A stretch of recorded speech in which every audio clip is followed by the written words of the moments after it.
Hello friends, welcome to home food recipes. આજે આપણે બનાવશું સાઉથ ગુજરાત ફેમસ પાઉં બટાકા, જે ખાવામાં ખૂબ જ ટેસ્ટી લાગે છે અને બનાવવા ખૂબ જ ઇઝી છે। 5 જ મિનિટમાં એ બનીને તૈયાર થઈ જાય છે।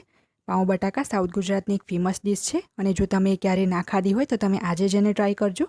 તમે એક વખત એને બનાવશો તો વારે વારે તમે ચોક્કસ એને બનાવશો, એ એટલી ટેસ્ટી હોય છે। તો ચલો એને બનાવવાની સામગ્રી જોઈ લઈએ।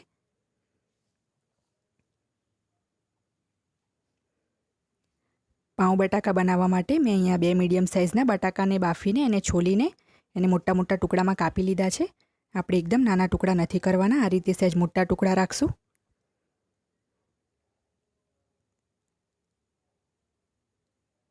આ મેં ઝીણું સમારેલું લસણ લીધું છે, 1 મોટી ચમચી જેટલું।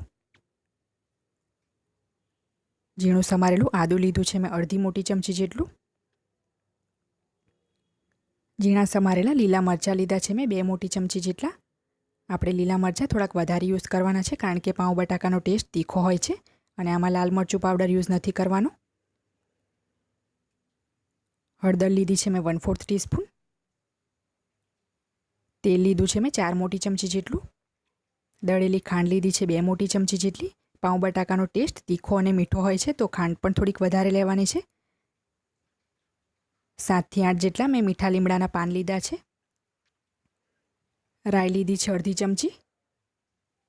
મીઠું લીધું છે સ્વાદ મુજબ અને હિંગ લીધી છે અડધી ચમચી।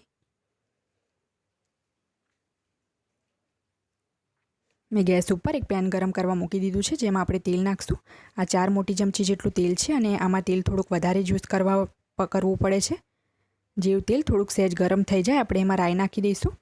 જે મોટી રાઈના દાણા હોય છે એ આમાં યુઝ કરવા પડે છે, પણ મારી પાસે ઘરે નાની જ રાઈ હતી તો મેં એ નાખ્યું છે। રાઈ સારી રીતે સતળાઈ જાય પછી આપણે એમાં હિંગ નાખી દઈશું। ઝીણું સમારેલું લસણ પણ એડ કરી દઈશું। લસણ અને લીલું મરચું આમાં થોડુંક વધારે યુઝ કરવાનું છે અને આદું ઓછું યુઝ કરવાનું છે।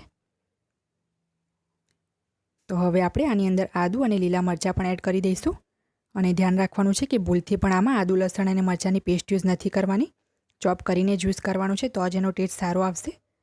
તો હવે આ બધું આપણે અડધી મિનિટ માટે સંતળાવા દઈએ। બધું સારી રીતે સતળાઈ જાય પછી એમાં મીઠા લીમડાના પાન અને હળદર આપણે એડ કરી દઈશું। હવે આપણે એની અંદર જે બાફીને મોટા ટુકડા કરેલા બટાકા હતા એ નાખી દઈશું।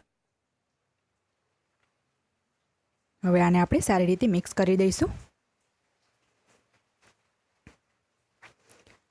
હવે આની અંદર આપણે મીઠું નાખશું। દળેલી ખાંડ પણ એડ કરી દઈશું। ખાંડ અને લીલા મરચાં થોડાક વધારે લેવાના છે, કારણ કે તીખો મીઠો ટેસ્ટ હોય છે આનો। તો હવે આને આપણે 2 મિનિટ માટે કૂક થવા દઈએ।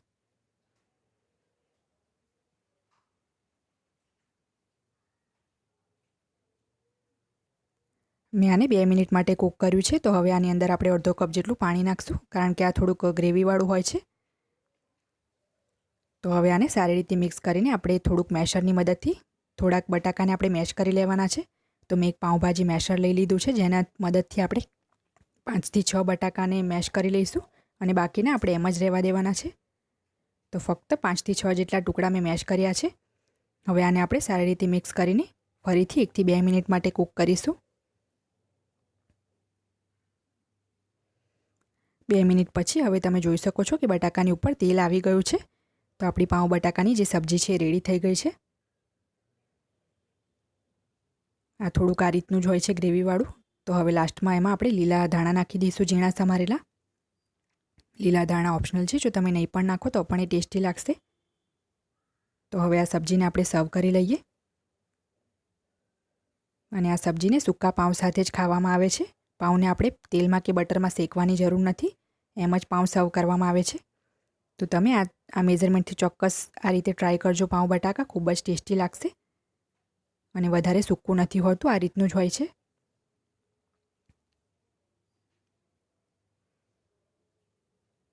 તો ફ્રેન્ડ્સ, મેં પાઉં બટાકા સર્વ કરી લીધા છે, સાથે મેં લીલા મરચાંને ફ્રાય કરીને સર્વ કર્યા છે, જે આની સાથે હોય જ છે।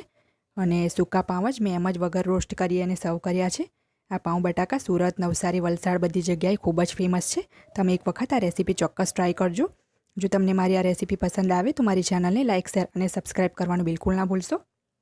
સબસ્ક્રાઇબ બટનની બાજુમાં જે બેલ આઇકન છે એને પણ ક્લિક કરો, જેથી તમને મારા દરેક વિડીયોની નોટિફિકેશન મળતી રહે. જો તમારે મારો આ વિડીયો હિન્દીમાં જોવો હોય તો એની લિંક હું નીચે ડિસ્ક્રિપ્શન બોક્સમાં આપી દઈશ. તો મળીએ નેક્સ્ટ વિડીયોમાં. ત્યાં સુધી આવજો.